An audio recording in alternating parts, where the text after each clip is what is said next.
and we are honored to have Chris Berman with us this afternoon.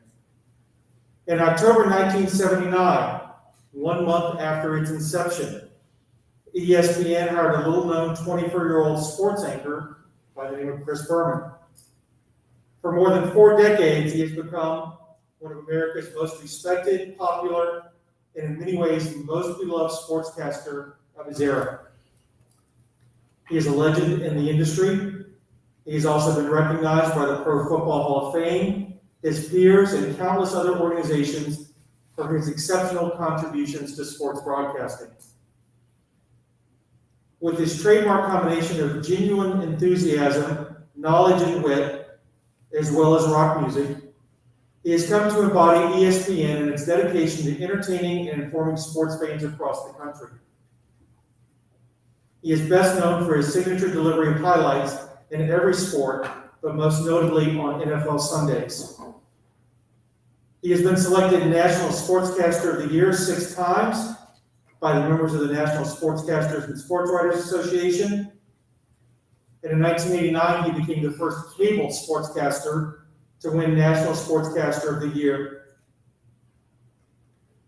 Berman received the distinguished Pete Rozelle Radio Television Award from the Pro Football Hall of Fame in 2010 for his longtime exceptional contributions to radio and television and professional sports. Interviewing Mr. Berman today is Dave Stevens. Dave Stevens is the only legless player in sports history to have played NCAA football, minor league baseball, and minor league baseball. He is a 7-time Emmy-winning sports journalist who is now a motivational speaker and television host. He spent 40 years in broadcasting, including 20 years at ESPN. He is the father of 3 teen boys, and he's now a professional in residence here at Quinnipiac University, where he helps oversee the Ability Media Initiative. Please welcome Chris Berman and Dave Stevens.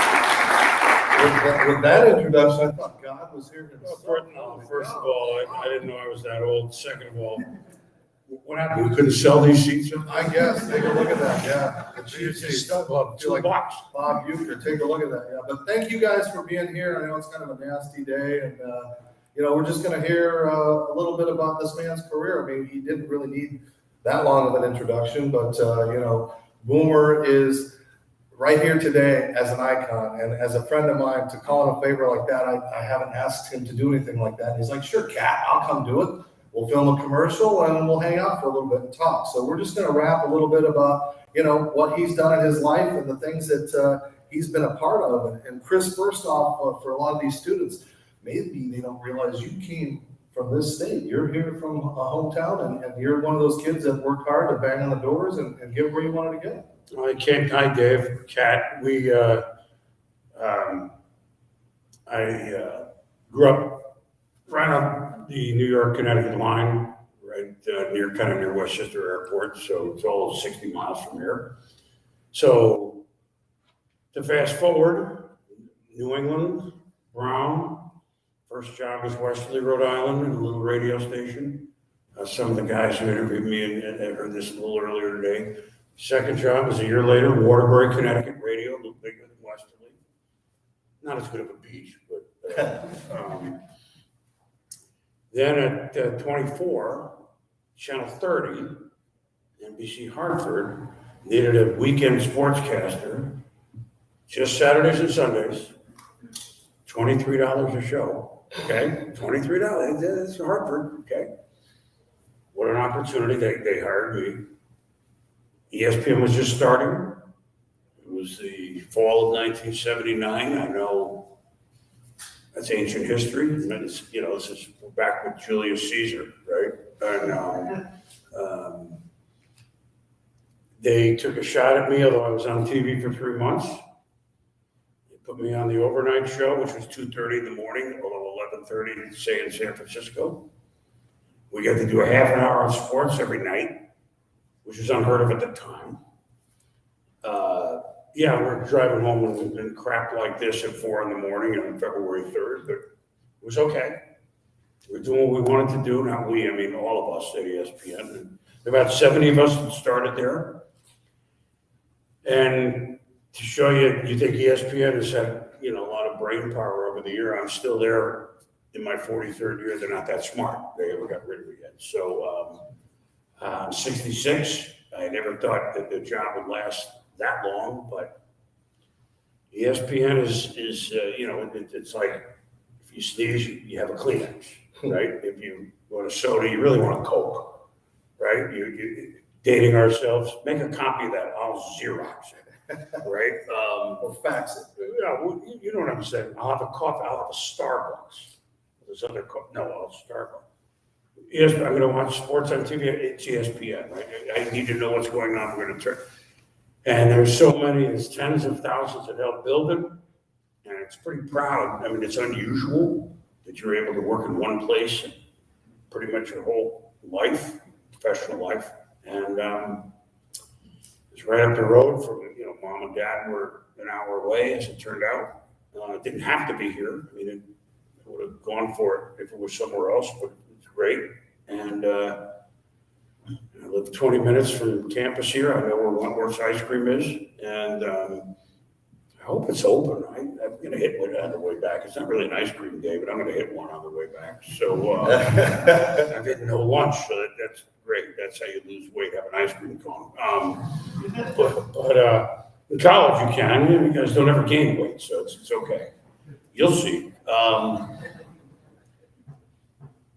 But larger picture, and then fire some more questions, and I'm sure we have many.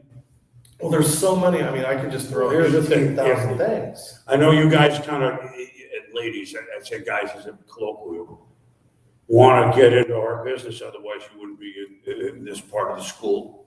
You never know. But if in life you're able to do something you really love, the money doesn't matter. Never got into it for the money. It's turned out okay, but that was not the deal. You own most of Cheshire, though, right? Well, yeah, well, whatever. The good part. The point is, if you do something you love and you have a chance to do it, this is the long term. It's almost like the long term thing. There comes a time in life that, you try it, and you're 30, you're 32, you're starting a family. I know that's a long way off. Am I still going to beat my head against the wall? But if you don't try it now in your 20s, or maybe something else that might click with you here this year or next year if you're juniors or et cetera. Well, you didn't start out to be in television, right? Huh? You didn't start out. No, I majored in history. So, but that's not the point. I majored in American history. Like I said before, we have to know who Abe Lincoln is, right? So he's a tall guy. Probably would have been a good basketball player. Probably could have played for the Bobcats here. So if they have a beard rule, maybe not. I'm getting off the beaten path. Give it a shot in your 20s. You'll always wonder the rest of your life. I wonder if I had just. So give it a shot, whatever it is. And I assume in a lot of cases it's journalism or communications, whether it's sports, whether it's in front of the camera, behind the camera. You were behind the scenes with us for decades at ESPN, and you enjoyed it, I assume. So I know that. So give it a shot. I did, and I stepped in it. And if you have a great opportunity, recognize it for what it is. They don't come down the pipe that much. Grab onto it real firm.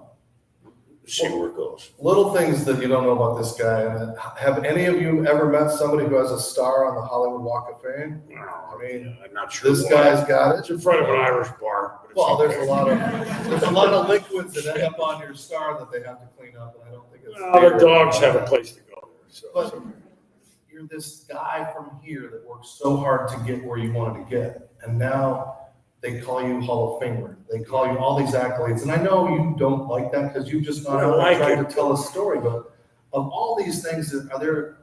Is the Hall of Fame mean the most? Like, what means the most for all these accolades? What means the most is walking down the street and have people say, I enjoy what you do. That's better than Hall of Fame is great. Don't get me wrong. I mean, the Pro Football Hall of Fame. They moved the plaque of the Pete Rozelle Award. It was near the bathroom.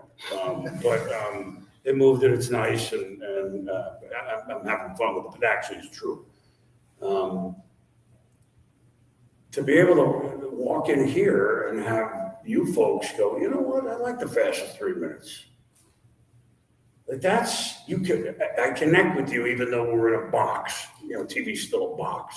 We call it a box now, it's a screen, I get it, a flat screen, but a phone, it's whatever. But that means more than an award, but an award means a lot of people were behind me that helped me. As one of our famous producers way back when, Fred Muzzy, we used to say, I'm sick and tired of making you look good. So there are a lot of people that went behind it, but the point is, it's a connection one-on-one with a lot of people you've never met. And that's really cool. And so when I meet him, it's like, you've been watching me that long in Iowa? Really? That's very cool. I remember about 20 years ago, a fellow stopped me and he said, do you understand? I'm in the military. Thank you for what you do, which is really okay.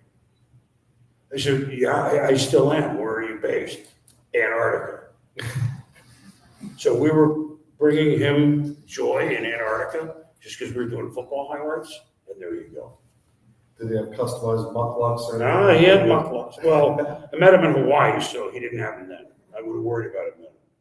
I understood why he took vacation there if you were in Antarctica, right?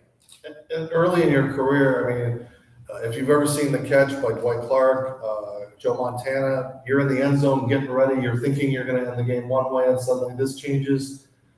Take us back to that moment. Well, I know that Joe Montana, the game happened 40 years ago, and to most of you, it's Joe Montana might as well be Jim Thorpe. I mean, he played a long time ago. But I was young, I was 26. One of our biggest, have that assignment to be in Candlestick Park to play the Cowboys. Great catch, which in history borne out that the Niners then won 5 Super Bowls in 15 years. It kind of was the tough game for the Patriots. Kind of started, didn't know it at the time. But it was a monumental play. And so now you're running out on the field. And back then, the camera, you guys ran the cameras today just now, pretty heavy, and the deck was 25 pounds, and the cord was, it was heavy. You needed an offensive lineman to be a cameraman. The Bruce is the exception. But you go on the field and you got to do a stand-up. Well, here come the fans. We can't go up before the game's over because they'll haul you off, right? So 3, 2, roll it. You got one shot to get it right. It's just like, I guess, I don't want to compare myself to a quarterback. It's like Montana had one shot to make that pass. You have one shot, 25 seconds. So what you're seeing is, if that didn't work, I would have had nothing because we were overrun. So I guess as a youngster, I delivered under pressure. I don't know about now. But that's the exhilaration of being in the moment. It's what sports does for all of us, Dave. And if you Google it, it does exist. It's great to see. And you've been a part of so many memories. Cal Ripken Jr., we've talked about how magical that night was. But I want to bring it close to a little more current, because you've worked with him quite a few times. You've gotten Tom Brady to joke around and goof around, and talk about what that relationship was like, because it really was cool to watch that blossom and it continued for 22 years. Well, it's amazing. So these guys, all you folks in here, don't even know that football was played before Tom Brady was in the NFL, right? Like, that's kind of, as he was retired, that hit me this last week. Like, if you're under 30, you don't even remember football without Tom Brady. He's been that great that long. The one thing I would say about Tom is like I said, I got to know him that for his second year, 01, where he played and won the Super Bowl. He stayed earnest. He stayed at 22 and 23 like he is at 40 and 42. I want to do the best. I want to have my teammates be the best. I know it sounds like a storybook and it's too nice a story, but interviewing him through the years, I don't know about every year, but COVID last 2 not, but we've talked on the phone. He stayed true to his school, if you will, and it's hard to do that over 20 years. It's hard to do that. And he threw the most passes of anybody this year. He's 44 years old. He threw like 800 passes, including the playoffs. Like, are you kidding? So he still wanted to be great, and he wasn't worried about, okay, what are we doing this week? Who are we playing this week? They never wavered. I don't know how it didn't. So we've all been graced to see someone that dedicated, let alone that successful. So he played 22 years. He played in 10 Super Bowls. That's half of them. You got, I mean, some of the greatest players of all time never played in a Super Bowl, right? Never played in one, let alone never won one. So pick your favorite player, and a lot of them have never got in there. So we're lucky to see him, whether you're a Patriot fan or not, or Bucks, it doesn't matter. Doesn't matter. Now, most of the people here don't know what ESPN was like in its heyday. It's kind of like when in the old days you had, CBS, NBC, ABC, and there was nothing else. And when ESPN started in '79, they had nothing to compare to, and they really invented it. And I'm wondering, over the years, as you've watched it evolve, de-evolve, and now where everybody gets everything on their cell phones, is it good? Is it bad? Like, what are the sports fans missing out because they don't have the ESPN like they used to have? Well, I still think I hope we provide what everyone needs, and even though there's all sorts of ways to get it, but we're like putting the flag in the North Pole, we're the first ones on the map. It doesn't make us necessarily the best. Don't ever think as you're first, you're the best. That would be the first mistake you'd make. But we welcome competition. They're our friends. I mean, we really don't wish them ill. CNN used to do a lot of sports in the 80s, and we'd run out of a battery, and they'd run out of a tape. Shh, don't tell them back at headquarters, here you go. I mean, it was respect. But I know nobody understands this, and I don't know if you've even studied it. 1979, early 80s, cable TV may not have made it. I know now cable TV's like this way now, right? It took 35 years. It was like this, and now it's, right? I mean, you guys, you record, cut, right? I mean, you can watch it wherever the hell you want, but we're still providing it. And so back then, we used to get, if you live in Connecticut, you get 3, 8, and 30. I think 20 was a UHF in Waterbury. You have 4 channels. Why am I going to pay $20 to get 36 channels? Whoa, 36 channels. We had a little box we had to attach. 36 channels. Why am I going to pay $20 for that? I got to go to work. I got to eat. I got to go to sleep. I can't watch it all the time. Well, I mean, that's what our world was when we started. So a good idea is a good idea. We just didn't know cable TV would be like this, and we were in 1979, CNN was 1980, MTV when they were really good. They're not really now, are they? Right? MTV, they should be. Jesus, it's music, let's go. But they were great. Music videos in the 80s, in the 90s, it's easy. What was the first one? Video Killed the Radio Star. Right, boy, whoever the hell that was. That's trivia too, but what cable TV provided was if you're traveling to Portland, Oregon, you're from here, it's like your local station, your favorite station. You're watching it there, even though you're watching it here. It was pretty cool as time went on, then we went from 36 channels to 100. How many we got now? 10,000? Yeah, it depends. Everything's on the internet. You can put on crap shows like this on the They internet. put your station here, that's out there, right? Can I watch that in Seattle? I mean, I can watch it, right? See, to me, that's amazing to me. So, not that the technology is amazing, just like, really? I can watch my kid at Quinnipiac on TV? Geez, do I want to?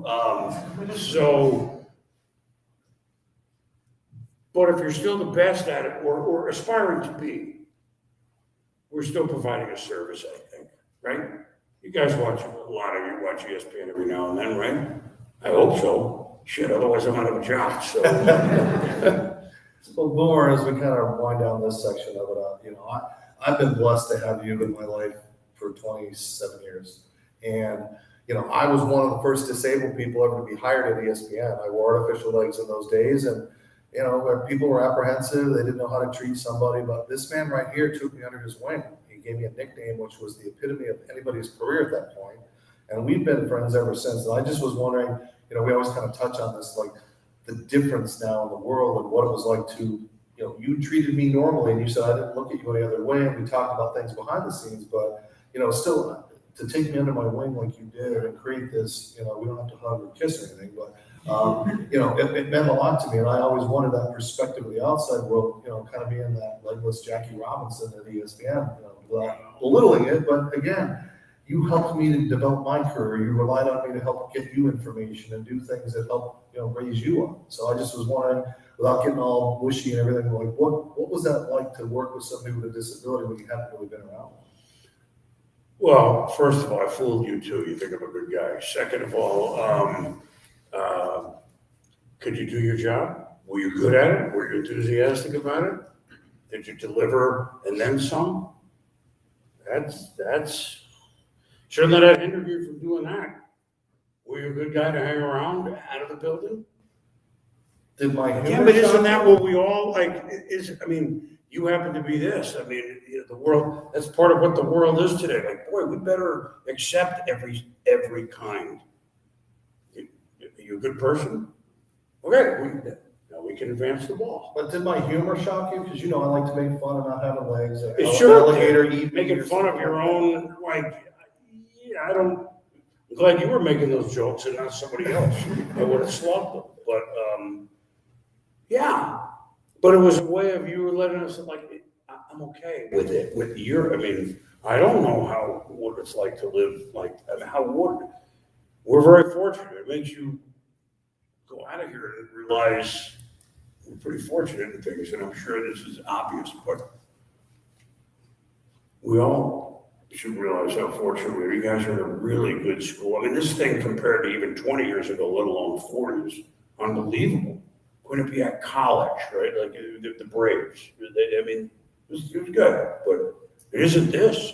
You got a great opportunity here, and I'm veering off on it, but and you've met all sorts of people from different places. I hope. I know most are Northeast. I get it, but some well-to-do families, some not. Some white, black, yellow. I don't have to go on and on. But my message in that, and I didn't expect to go here with this, that was the greatest thing that I found about sports in my 42 years, was that it brings all different sorts of people. Hey, did you see the Chiefs-Bills game last week? Well, this guy's a millionaire. This woman shining shoes. I'm just talking walking to an airport. But we can have a conversation, not because I'm Chris Berman, because I'm a football fan. I don't know where you're from. You don't know where I'm from. You're just saying we could have the same conversation. What a good thing. Sport. That's my revelation in my years of covering sports. Like, this brings complete strangers together for an idle 5 minute, and they can be just as intelligent, if not more so, than you. So, why wouldn't you want to be in a business like that? Last question from me. Are you looking to make that 45th anniversary, 50th anniversary? What's Chris Berman going to do in the next few years? You get to enjoy a little bit of what you've already. I'm semi-retired now, and I do my football on Sundays. You see me on Mondays, and then once the Super Bowl's over, you won't see me for a while. But it's okay. Like I did it. I'm not soured on it. Age is a number. I didn't think I'd be doing it past 65. I'm supposed to do it one more year next year, but I think I'll do a couple more after that if they'll have me. And then I'll be 70, and then I don't know. I'm not going to go into skydiving, but and I can play enough golf, and I don't know that I'm ever going to. I got to be old to beat my age, but that'll be a while. So because it's good for the mind, Dave. It's good for and it allows you to keep your contacts and your friendships. The football coaches now that have been my friends forever. I'm not just calling to say, hey, how are you? I'm preparing for Sunday like I always was. I hope to do it for a few more years. After that, we'll see. And I miss those Chargers and Bills calls that I would take on Sunday morning before NFL camp. Right, there you go. Before we start taking questions, and all these guys have different various things that they want to do in life, what's your advice for their careers? you got to the epitome of everything, so how'd you get there? Well, part of it I already gave is a go for it. And it may not be I'm on the air. Like you, again, I'm making this up. You're a sophomore, all of a sudden you get into school play and you love it. And now you're in the school play a couple more times. Or you're doing the lighting for a school play. Ooh, this is really interesting. I don't think you know every day as a freshman, I thought I wanted to do this for a living. But you may see something if you've got a couple years left here that, oh, this drama, I want to do that. And just bringing that up as something. Or I want to take my musical ability farther. Again, it's not lucrative, but boy, I'd like to play what I'm playing here and do that and move on with it. It may not be, okay, I'm on TV and I want to do sports. But go for it. Again, you're in a unique situation. It's not family. You're not have to, there's lots of things that life gets better, but more complicated. And so you'll just wonder later, if I had really given it a go and drama, would I really have been rewarded by even 10 years of behind the scenes on Broadway before I had to do something else? Do it. Don't, and while you're here, and I gave this advice to a couple of the guys that interviewed me, longtime Providence sportscaster. And again, I hadn't thought of it until I was asked by today. Told me when I was interviewing senior year, he gave me this advice. In interviewing for anything, don't be afraid to be a little bit pushy.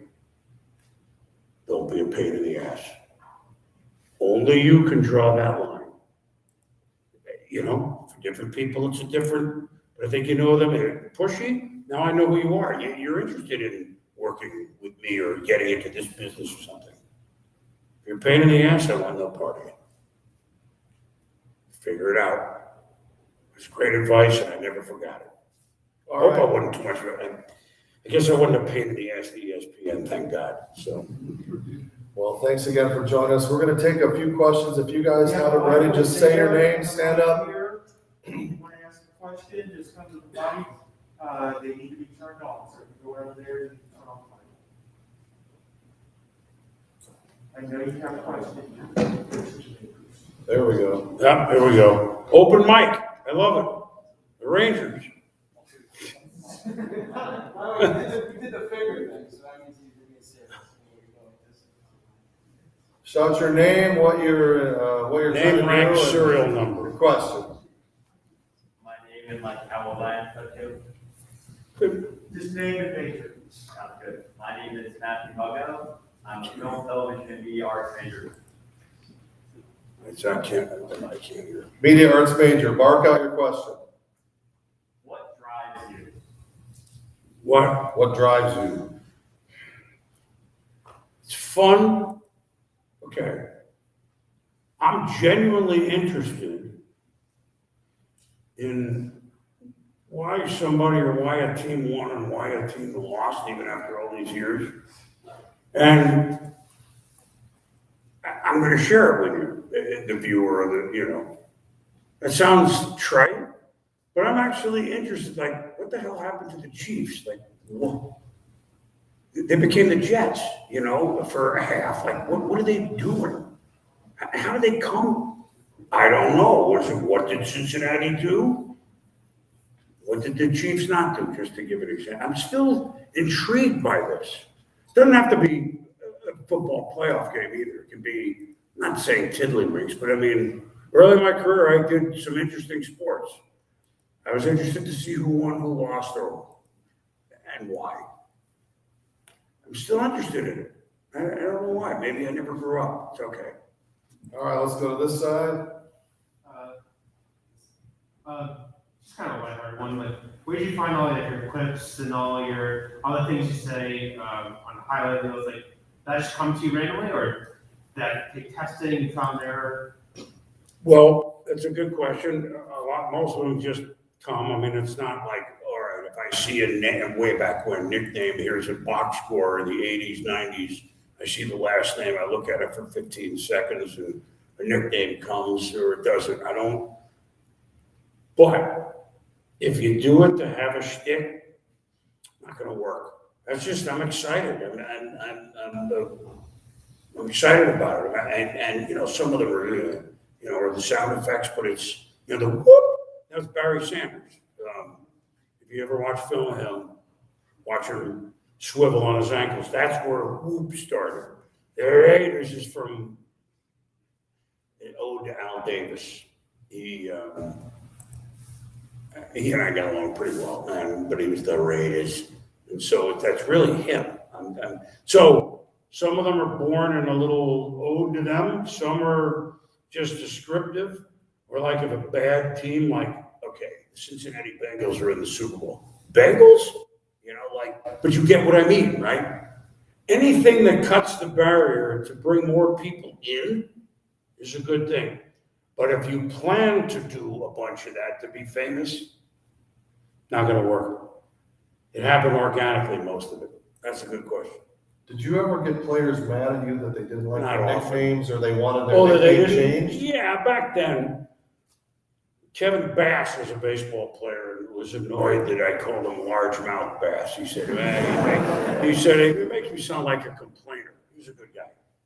And I said, how's smallmouth bass? He goes, good. So I solved that one really quickly. That was a good one. All right, let's go back over here. Hey Chris, what's going on? My name is Chase Retsky. I'm a communications media studies major. I think your whole career you really learned how to adapt, whether it was That's right for me here. and doing, you know, back and all that stuff, and obviously Monday Night Football. I want to take you back to 2003, 2004. You did the Stanley Cup Finals. It was Calgary versus Tampa Bay. I just want to know, you got guys like Gary Thorne, Bill Clement, some of the legends in broadcasting in terms of hockey. What did they do to, help you adapt to a sport that you really never have done in your, 25 careers since you led up to that point in 2003? Well, you mean the fact that I was on the Stanley Cup final studio team is really John Saunders, a lot in the studio, and Barry Melrose are my friends, Steve Levy. But I always followed hockey since I was 7. So just because, same thing. Well, let's say somebody here calls the basketball games, or you do, right? Let's just say. And then, heaven forbid, you're talking about hockey. Well, no, you may like hockey more. I mean, and they all knew that. Like, hockey at 7, 8. I was at the I'm talking old Madison Square Garden, which they tore down in 67, 68. So I went about 10 games there. That dates me. I saw a playoff game there, and the Rangers were never in it, but they were in like 1 year, and I went to one. So my point is, it wasn't, I don't know the players, but genuine enthusiasm is discernible to the viewers. But just don't try to talk so much that I don't mean how fast. Don't try to prove in one sentence, so I really am a hockey fan. Well, now, what are you doing? So they helped, but they welcomed me. Just like I would welcome anyone to football who I know is a football fan, but boy, they're normally a hockey guy. Anytime we pigeonhole somebody, it's a dangerous thing. Oh, he or she shouldn't do that. Why not? Just because you haven't done it. At 16, he shouldn't drive a car. Well, we haven't done it yet, but, we got to do it. I mean, that's maybe not the right example, but I love hockey. Playoff hockey is pretty good. Are you a Ranger fan? Huh? Are you a Ranger fan? No. Montreal. Okay. I mean, the Rangers annoyed me enough that they kept screwing up that was enough. But that's back then. You said your favorite. No, I mean, Montreal Canadiens. You said your favorite hockey nickname was Mr. Hockey. Oh. Months ago, Okay. Hockey's a good one. hockey's great. All right, over to this side. Keep it quick and let's keep it I don't moving. even hear great here anymore. Barkham up. My name is Jack Spiegel, I'm a freshman journalism major. My question is, you talked a lot about just going for it. Is there something in your life that you wish you went for? What's the biggest thing in your life that you went for? That you say to go for it. So the question is there something you didn't think you could do and then you went for it and that was a success? Well, professionally, probably when I was your age, gee, can I be on TV by 25? Which I thought was 30% attainable. That's pretty lofty. Now, that's a long time ago, but I'm trying to put it in your shoes where you guys are now. I mean, some goal you might have had at 40. That was one. I wanted to pie in the sky be, well, at the time, Brent Musburger, who was great in the NFL. That was the best pregame show in the NFL, and I'm fortunate to have done that. I don't know that I'm the best. I don't mean that. Do the job. Boy, I love to announce the San Francisco Giants. That's my baseball team. Even though I grew up here, Willie Mays was pretty good. And I was a Willie Mays fan at 7, so I've stayed at 66, a Giant fan.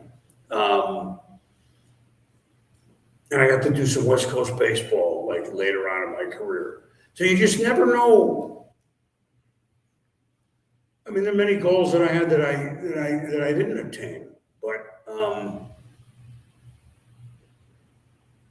to go for it, meaning I actually can do this.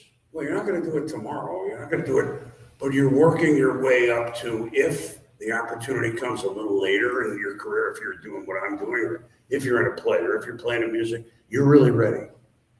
Yeah, I wasn't ready. I thought, I was pretty good. 2:30 in the morning at 25 years old. Not really. I mean, I hope those tapes are burnt. But all that goes into developing your style, and you go, "Ooh, that's a little much." Reel back on that a little. Oh, that was pretty good. You take and you borrow and you figure it out. But to have goals more or less than a 50% attainable is a good thing, whatever that may be. If that makes sense. All right, let's pop back over here. Can you hear me? Yeah, All you're right. good. I don't need this mic. Well, you're one of them, not like me. My name is Matthew Trozic, and I am a senior journalism major. And Mr. Berman, my question for you is, you talked about how you were a history major coming out of college, and now you are one of the most iconic sportscasters. What was the moment when you realized that you're like, you kind of veered away from the history and went more into the broadcasting aspect? Well, to be honest with you, thank you for that. That was good, and you got a good voice. I majored in history, but I always knew that this is what I wanted to do. So the first week at Brown, freshman year, I went up to the radio station, which was a 50,000 watt, real WBR, really good. Now, in the 70s, that was a big deal, having a radio station like that on campus. So I got involved myself. I went up there, and this is what I did. Now, I wasn't in sports. I didn't call the games the freshman year, etc. So it wasn't a left-hand turn from history in my case, but I also thought I should know some other stuff. So even though if you're doing this, branch out while you're here. Take a few courses that are kind of interesting, even though you're not doing it for a career. Not the question you asked, but I was kind of halfway there when you were finishing.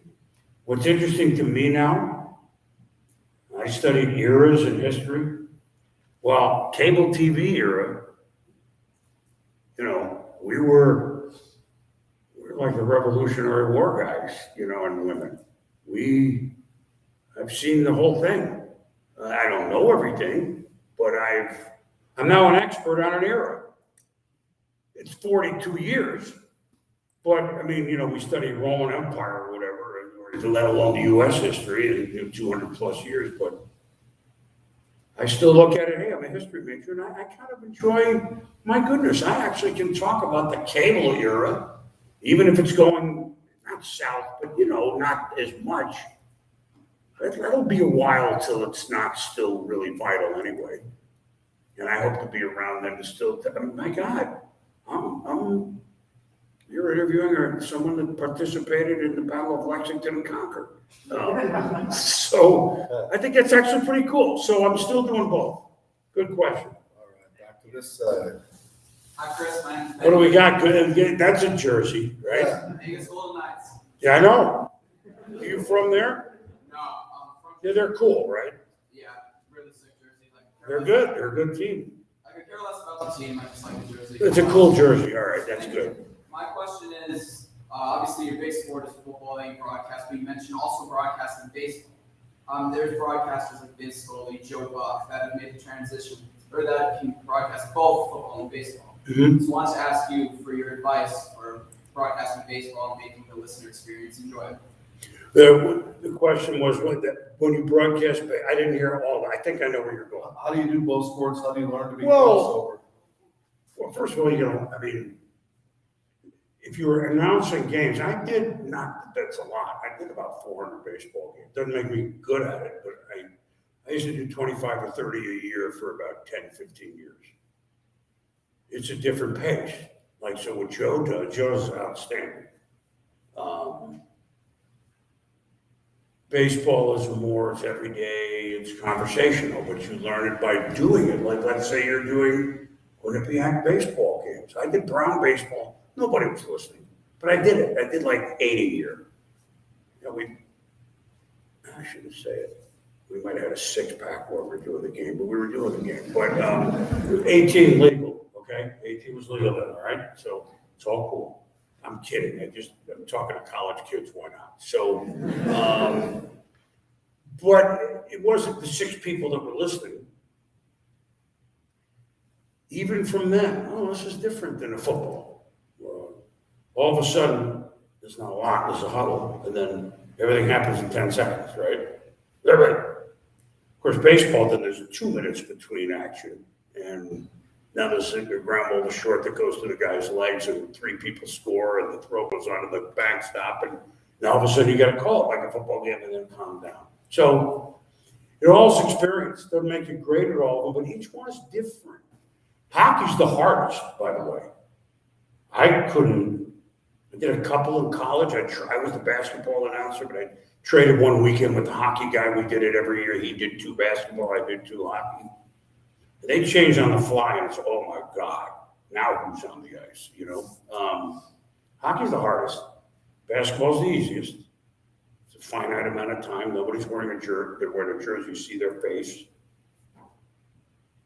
I mean, you can identify them by the way they look, not the number. I'm not saying that means everyone can be a great basketball announcer because you have to know the game, but each one is different. Basketball's the easiest. I think hockey's the hardest. I mean, and there are other sports too. I did darts once, but that's another discussion another time. It was interesting, but I don't think I want to do that. I can tell you how to do that later. It's more the rhythm of the game. We got to get you out of here soon. So let's go with one more question. We'll wrap it up. Sorry, guys. But again, thank you guys for being here. So let's go with our big final question of the day. Make it good. Hi, Chris. Can you hear me? I'm a journalism major. I'm being held roughly. And my question to you is, where do you see the sports media industry in 10 years? 10 years from now, where's the sports media going to be? That's a good question because I know I am swampy, but could we have predicted 40 years ago the cable would do this? No. Well, I want to bury that one. 10 years from now, because that's like close. Other than, and we've already seen this, cameras being like everywhere, which I don't think is all a great thing, but it is. You mean like this?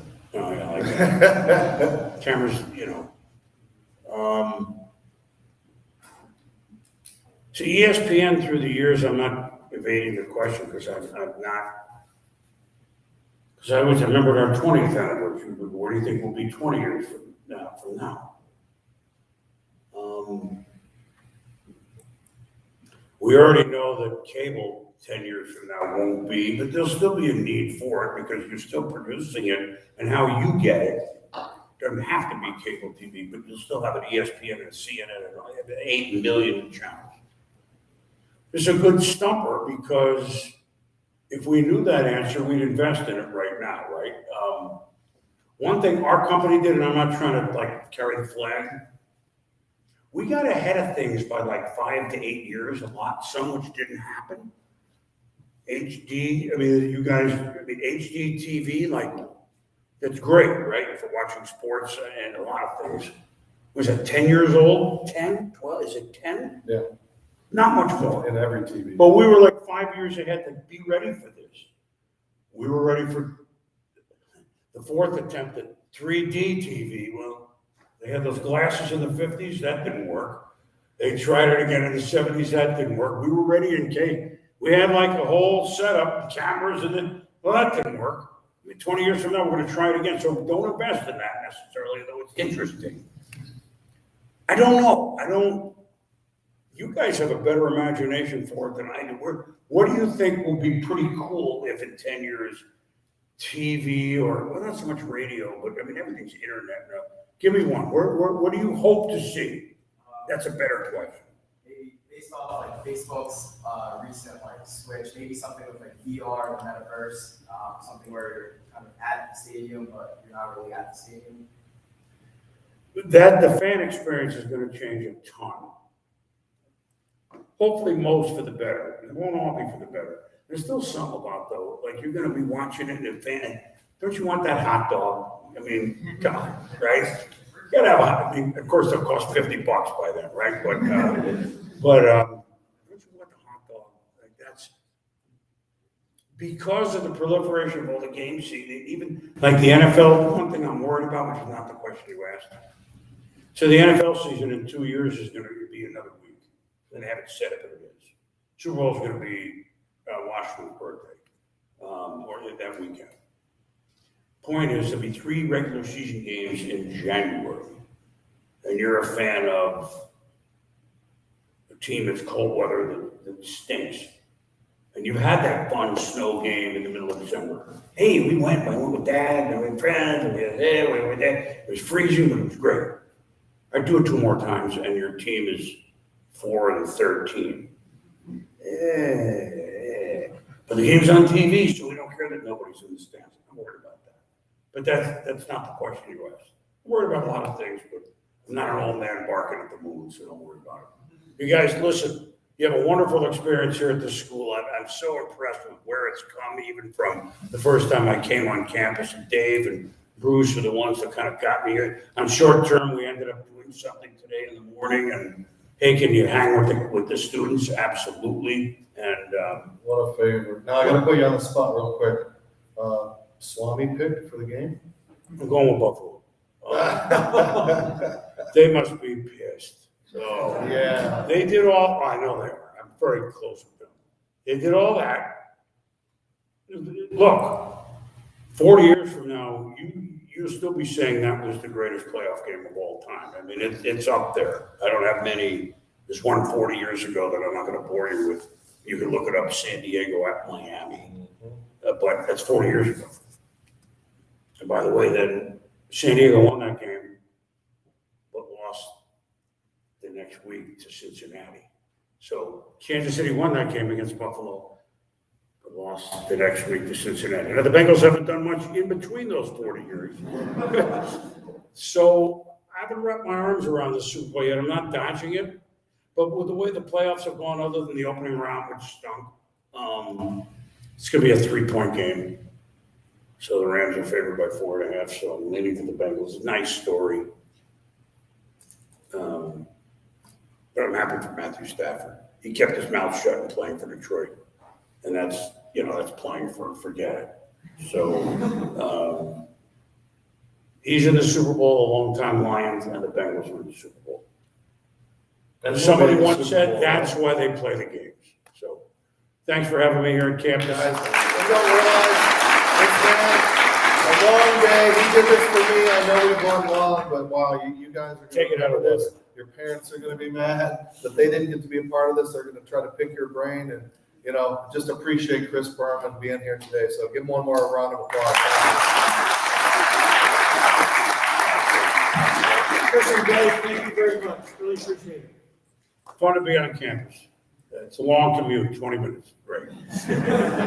Don't move. Don't move anything. I like coming back here. All the guys that interviewed me and the ladies, thanks for being so prepared and the questions. And appreciate you coming out. Get a great opportunity. College doesn't get any better than this. It does, but it doesn't. Okay. So grab on to what you can here. And that includes a couple of courses that are different. That includes getting to know people And they named their mascot after you, so I mean, what better could that be, right? Huh? Boomer the mascot, Boomer? Well, I don't, yeah, okay, I don't know that they quite did that. Copyright infringement. I'll just say this, it's a different thing. But this fall, we had I didn't play on the team.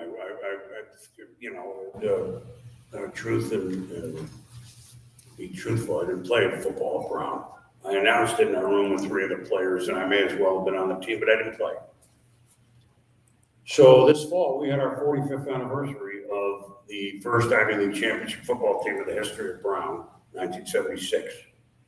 And we don't have to see each other, maybe not in 45 years, but 5 years, 10. And we're pretty tight.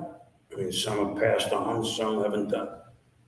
There's like 25 of us that went back, and that's 45 years ago. It's a long time, you know, and my point is there can be some friendships made here that then you drop a little bit because, you know, your family or your kid, you're 2 years old, there's health problem, all this, don't worry about that now. But the friendships, they're grounded here. This happened to be the football thing, but I was amazed at how tight we were, having not seen a lot of these guys in a long time. So keep that in mind and get to know as many folks as you can while you're here, because they may be your best friends 30 years from now. Thank you, Chris. Thanks, everybody. Appreciate it.